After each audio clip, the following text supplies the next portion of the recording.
pahinga ka na kasi mag-TikTok. Talaga to. From Radar PH, please welcome Sir Kiko Escuadro. Hello po. Hi po. Congratulations. First question ko kay Direk. Hello po. Direk, curious lang ako, ano yung naunang natapos? Yung Monay o yung Scissors? Kasi nakita tayo kanina. Scissors po. Okay. So ito, mas bago ito. Yes po. I-stream siya ng May 22. Okay.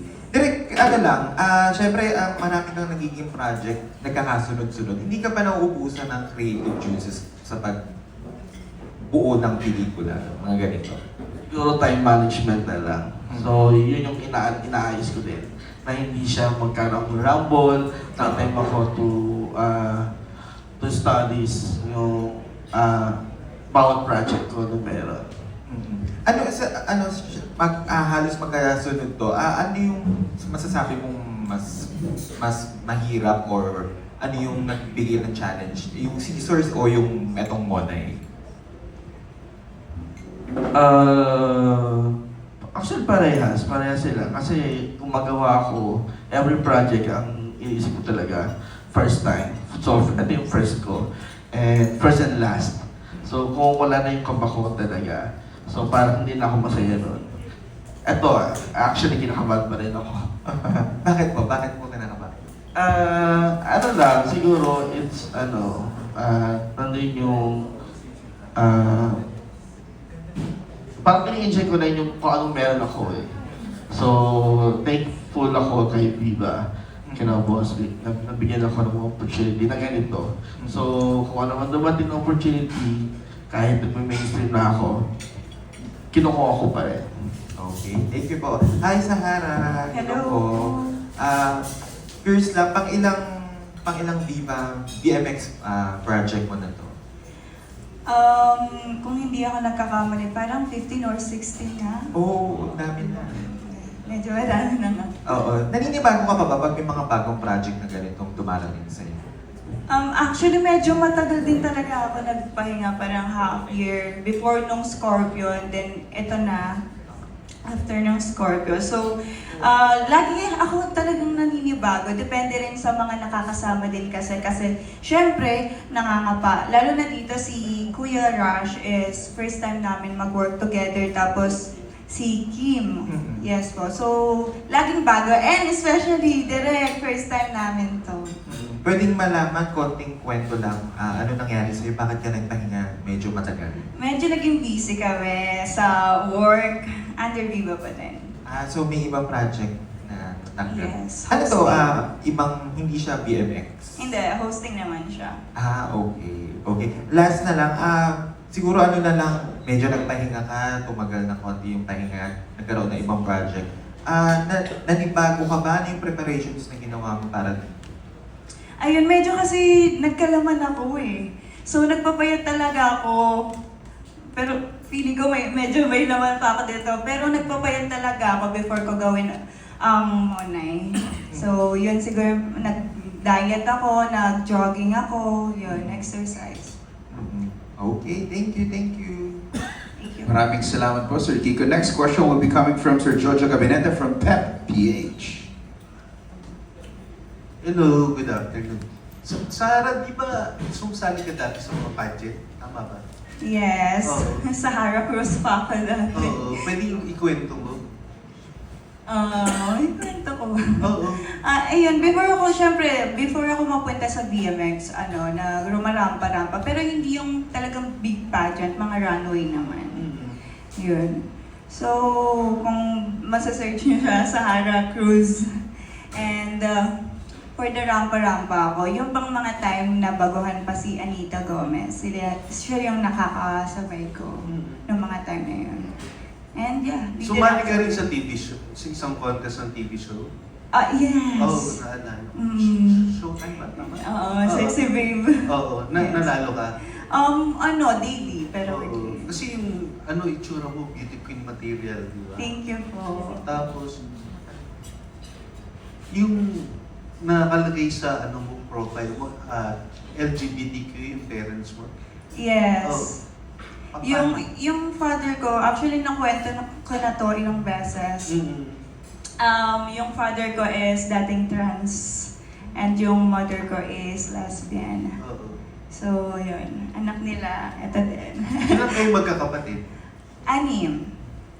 Pareho sila ang parents. Yes, anim. Kamusta kamusta sila ngayon? Okay naman. Happy pa din. So, Magkasama. ang tatay mo hindi na sa trans. Hindi na siya. Bali, siguro bisexual kasi malambot pa din siya pero bihis pang lalaki na yun. Yung nanay mo. Yung nanay ko, babaeng-babae na din siya. Panganay ka? Pangalawa. Pangalawa. Yes. Growing up, hindi ba kayo nagkaroon ng confusion? Tapos, paano pinagtapat ng parents mo kung sino sila dati? Hindi naman kasi as in wala pa siguro kaming isip, gano'n na sila. Actually, nandito na kami sa mundo, rumarampa pa rin sa entablado yung father ko. So, full support din talaga. Pero nung mga bata kayo, hindi kayo nakaranas ng mga, alam mo na, bullying? Yes, kasi normal naman mabuli pag gano'n. So, wala. Kasi iba din yung pagpapalaki ng parents namin. And syempre, tinuruan kami kung paano i-handle yung mga ganong situation. Bata pa lang kami, tinuruan na kami ng salitang deadma. Deadma na lang, para wala nang gulo. Yun. Sino ang eta sa pamilya? Ang mother ko, one half. Oo. Yes. Saan ka lumaki ba? Pampanga. Pampanga. So, hindi na kami lumaki sa mismong, sa mga full out, Aita talaga. So, Kapampangan ako lumaki. Nung nag-decide ng magpa-sexy, kamusta ang suporta nila sa'yo?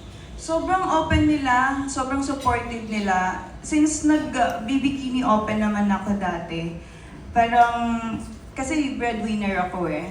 So, in-explain ko sa kanila kung bakit ko kailangan magpa-sexy. And syempre, kasi ako, ambisyosa ako. So, bata pa lang ako, gusto ko na mag-artista. Yun, in-explain ko. Sobrang open naman ng parents ko and super supportive. Ilang taon na yung tatay mo ngayon? Yung father ko, 1971. Hindi ko na alam. 50 plus. Oo, 50. Tapos nabanggit mo kanina na rumarapa pa rin siya. Noon, pero ngayon. Ilang taon siya nang rumarapa? Malaki ka na? Siguro mga nasa 10 years old Okay. na. Kasi akala ko ngayong malaki ka na. Hindi na. So, doon na lang siya sa parlor. Meron siyang parlor. Yes. Anong ginagawa niya sa parlor? Nag-ano siya, raban, salon.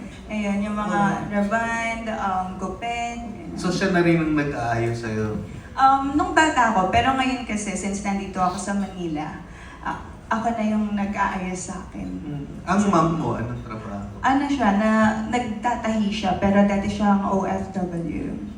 Ang ganda ng kwento ng buhay mo, no? Thank you. Hindi mo ba naisip na i-suggest sa Viva na gawing pelikula? Hindi ko pa siya na-try. Hindi ko Anyway, sa pelikula na tayo, bakit Monay ang title? Monay kasi ang title kasi may bakery kami, tapos specialty namin is Monay. Yes. Anong magiging kaugnayan mo kay Rush at kay Sahil? Actually, si Rush, siya yung boyfriend ko dito, and Sahil,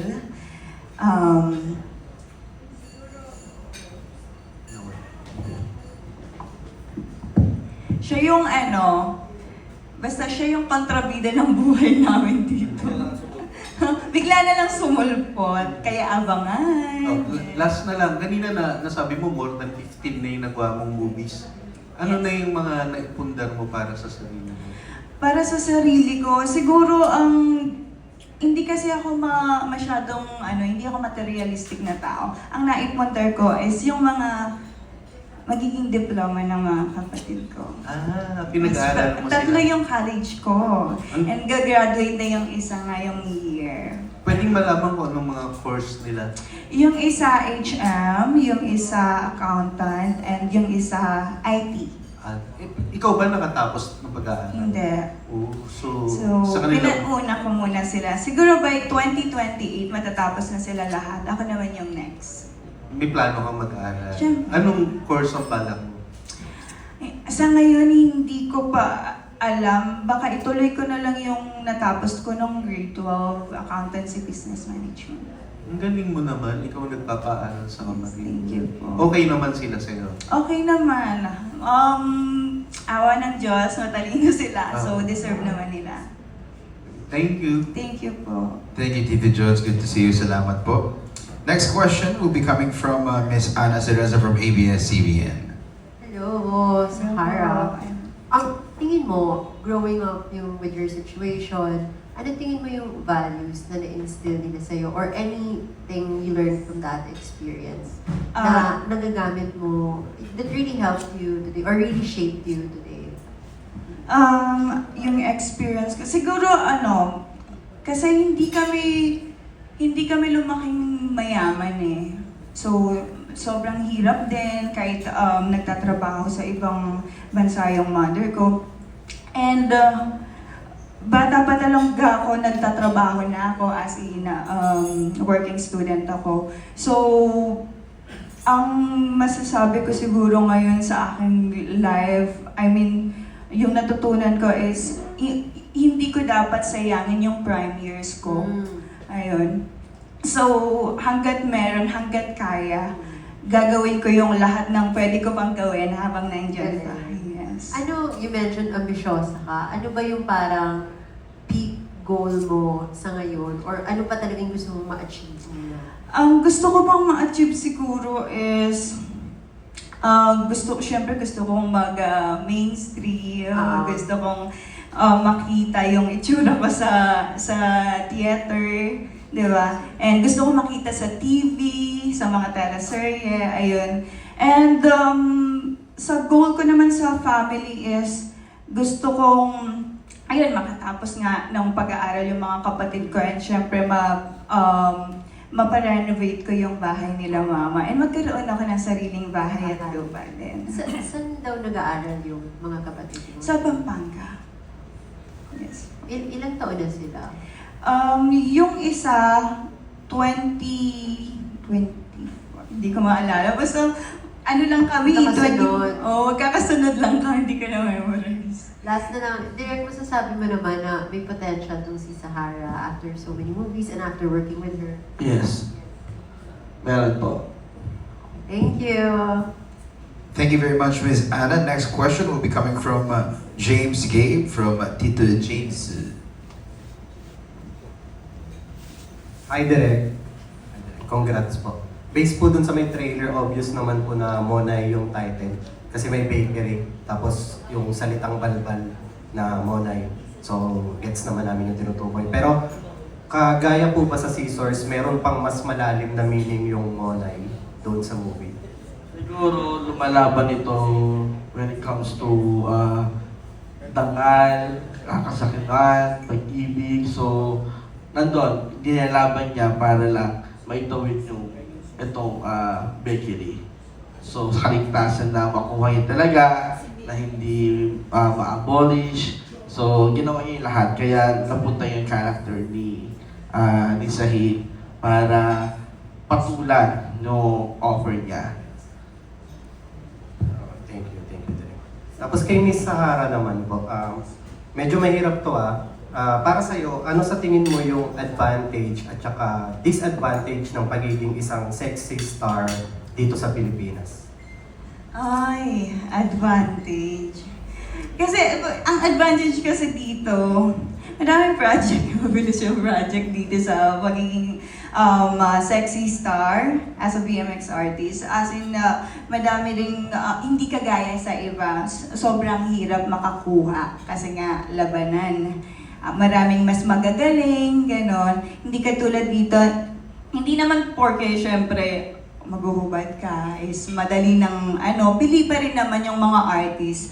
Pero ito nga, kumbaga bibigyan ka naman ni Viva ng mga project, basta deserve mo at saka kaya mo siyang gawin. Yun siguro yung advantage. And since madaming mga project is kumbaga, yung pakikipag-communicate mo sa mga tao tsaka sa mga nakakatrabaho mo is nagle-level up. So, yun. So, sobrang daming makakasalumuha talaga ng tao. And disadvantage, syempre, is yung tingin ng ibang tao sa'yo. Hindi mo naman mapiplease ang lahat na, kumbaga hindi mo naman may explain kahit anong explain mo, sabihin nila mali, ganito, ganyan. Eh, yun talaga. I mean, it is what it is. I mean, ganun talaga yung isip ng ibang tao. Hindi natin maiwasan yung mga bashers. Yun. Thank you, Miss Sahara. Last question, nabanggit mo kasi kanina na parang 16 movies na pinagawa mo sa may Viva Max. Meron ilan doon yung napanood na nung family mo or ini-invite mo ba sila na panoorin yung mga movies mo? Actually, niloloko ko minsan ng parents ko, panoorin yun na, akalawan niya. Pero syempre, since yung respeto din nila sa akin as anak nila, hindi nila pinapanood. Pero halos lahat ng mga trailers, pinapanood nila kasi sinashare ko rin sa mga personal accounts ko. Yan po. Thank you, Miss Sahara. Thank you po. Maraming salamat po. Susunod na katanungan po manggagaling from Ms. Angelica Villanueva from Manila Standard. Hello po, good morning and congratulations po sa new project. Kay Miss Sahara po, kasi sa plot ng storya is yung character mong si Ramona ay medyo may pagka-protective sa sister niya. So, paano ka nakaka-relate dun sa character mo since sabi mo nga ikaw yung like breadwinner and nagpapaaral sa mga kapatid mo? Ayun, actually nag-ano talaga siya, pag talaga ati ako sa mga palabas, sobrang nararamdaman ko yung bawat eksena kasi ganun din ako kung gaano ako ka-protective sa mga nagiging kapatid ko sa mga eksena ng mga ginagawa kong pelikula. Ganun talaga din kung paano ko protektahan ang aking mga kapatid. Yes po. At since na-mention mo din ikaw yung nagpapaaral sa kanila, paano mo hinahandle yung finances and money? Since may background ka din sa accounting, di ba? Paano ba? Kasi hindi talaga ako materialistic na tao. Nakakaipon talaga ako para makapagpadala sa mga kapatid ko. So, iwas lang sa yung mga, kumbaga, hindi naman kailangan bilhin. Di ba? So, yun. And syempre Diva naman, hindi naman tayo pinapabayaan eh. So, kumbaga, siguro will din ni Lord na bigyan ako ng mga project pag kailangan ko. Saktong-sakto lang talaga. So, awa ng Diyos, nakakaraos. Yun. Kanina din, nabanggit na parang may ibang nag-beauty pageant ka, tapos yung color mo, ang ganda-ganda, parang nag-represent siya ng Filipina talaga. And yung the way kang sumagot, very malaman din talaga. If given the chance ba, may chance na bumalik ka sa pagpa-pageant? Kung may chance, bakit hindi? Pero parang, pwede ba? Why not? Pag sexy star ka, parang medyo sila di ba? Kung matatrain, kasi hindi ako masagot, hindi ako matalak sa mic. Dito lang talaga ako natutong magsalita kasi sobrang nahihiya talaga ako sa stage. Rumampa, pwede pa, pero yung sumagot sa mga Q&A, kung may magta-train sa akin, why not? Thank you, Sahara. Thank you po. Thank you very much. Maraming salamat po. Next question po manggagaling po from Eugene Assis from People's Journal. Sorry, kinukwentuhan ako ni Jude Lalin. So, anyway, alam mo, Sahara, mula pa doon sa mga unang mong pelikula hanggang doon sa Scorpio Nights 4, pinapanood kita and I really like your acting. Thank you po. Oo. Pwede ka sa mainstream. Kung sakali lang mapunta ka sa mainstream, ano yung gusto mong i-project? Kasi naging sexy star ka, so what will you be when you go to mainstream? Siguro gusto ko maging action star o kaya gusto ko rin ng horror. Gusto ko siya i-try. Siguro yun po talaga yung pinaka ko actually pag nag-mainstream. Okay, ano yung horror na visualize mo na gusto mong gawin? Like mga slasher or Ano? swang, yung local, ano ba? Kahit na yung pang shui, gano'n. Yung kay, yung Okay. kay Chris, yes. Oo, yung mga ganon. O kaya ako mismo yung multo, gano'n. Okay. So local color yung nakikita mo. Yes. Okay. Tapos sino yung parang ina-idolize mo na artista rin? Sino ba? Artista. Sino ba? Si Vice Ganda. Oh, At saka si Nadine. okay. Napanood ko kasi yung nila, yung movie nila. yung movie. Okay. So parang gusto mo rin gawin yung ginagawa Yes. ni Nadine. Okay. So dito sa Monay, ano yung parang para sa'yo, pinakamahirap mong ginawa at yung pinaka-sexy na part? Ay, saan ba direct? Feeling ko sa car. Sa car, sobrang hirap. Sobrang hirap. Tapos yung kapartner ko ba, medyo malaki. So, masikip kasi sa loob ng car. Nasikipan siya. Oo. At saka mainit kasi. Kasi nga sa car. Tapos, ang daming movement. So, yun. Siguro sa car. Oo.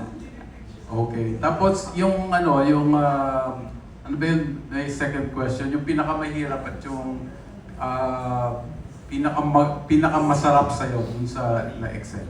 Oh, pinakamasarap. Siguro yung paggagawa ko nung Monay mismo. Kasi tuwang-tuwa ako direct, no? Tuwang-tuwa ako nang tinuruan akong gumawa ng Monay. Anong tawag doon? Masa. Nagmasa. Okay. So in other words, marunong ka nang gumawa ng Monay ngayon. Masasabi kong hindi magaling pero medyo marunong na. Okay. Monay. Wala na. Hindi, ayoko na mag-follow up kasi baka sasabihin insensitive question. Pero yung masarap yung paggagawa mo ng Monay. Ay, sayang hindi nyo po natikman.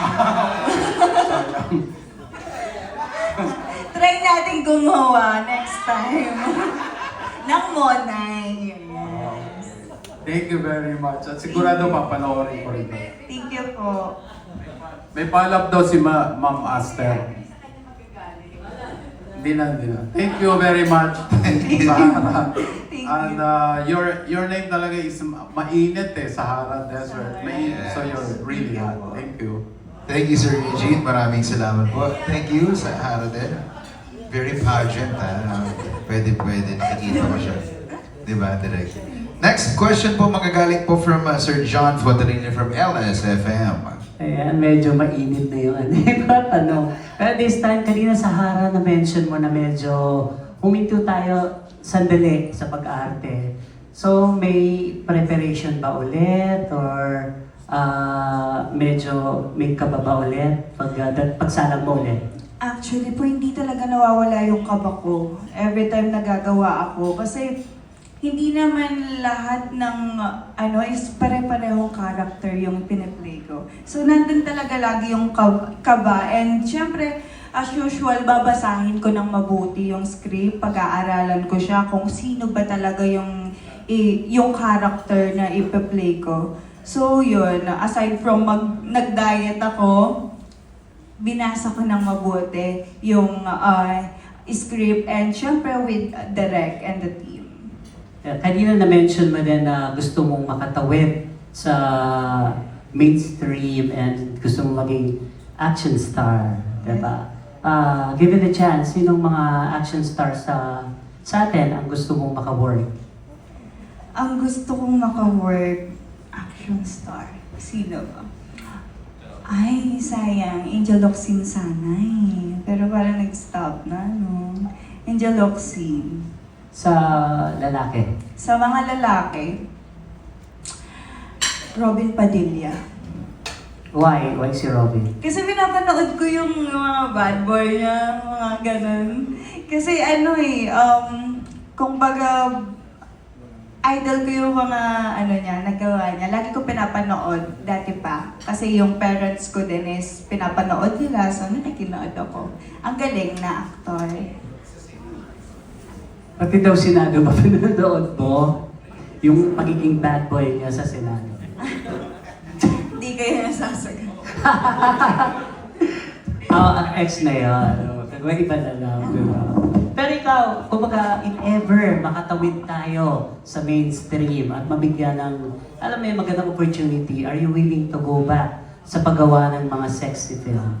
Ay, yes po, hindi natin. Kung meron, di ba, why not? Hindi ko siya iiwan hanggat kaya pa. Hanggat meron pa, hanggat hindi nawawala si DMX, hanggat binibigyan ako ni Viva, hindi siya mawawala. Anyway, thank you, congratulations. Thank you. Ang ganda mo. Thank you po. Thank you, Sir John. Maraming salamat po for that. And our final question, magagaling po from Morley Alinio from DZRH. Yes, magandang hapon. Magandang umaga pa rin.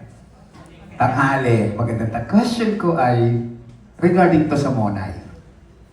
Natuto kang gumawa ng Monay, di ba, Yes. Sahara? Yes po. Kung ikaw ay magiging Monay,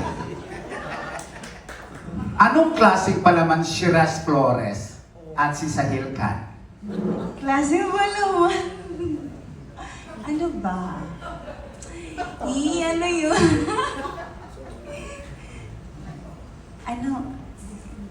Feeling ko chocolate. Chocolate. Chocolate sino? Si, Rush. Si Sahil? Si Sahil naman, ano ba? Peanut butter. Bilang Monay.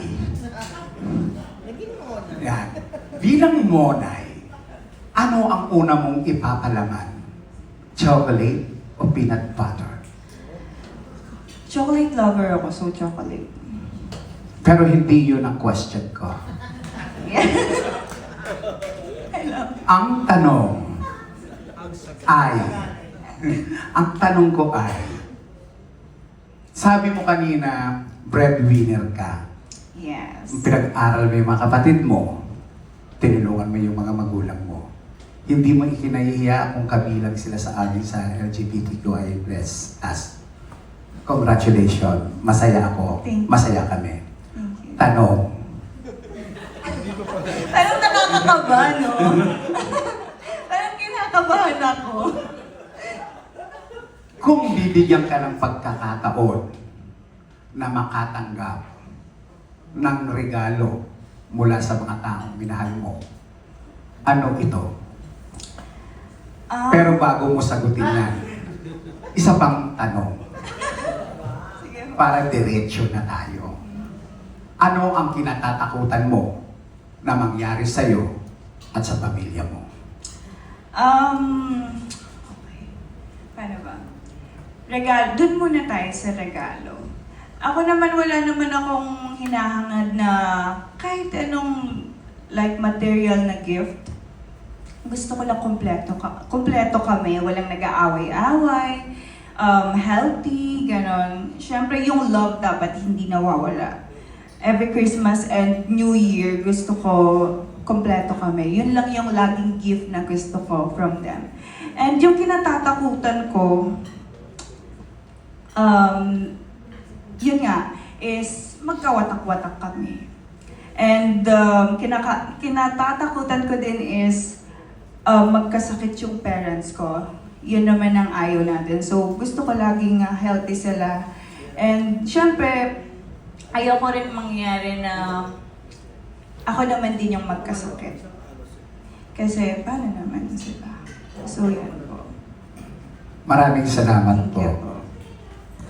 Thank you very much. That wraps up our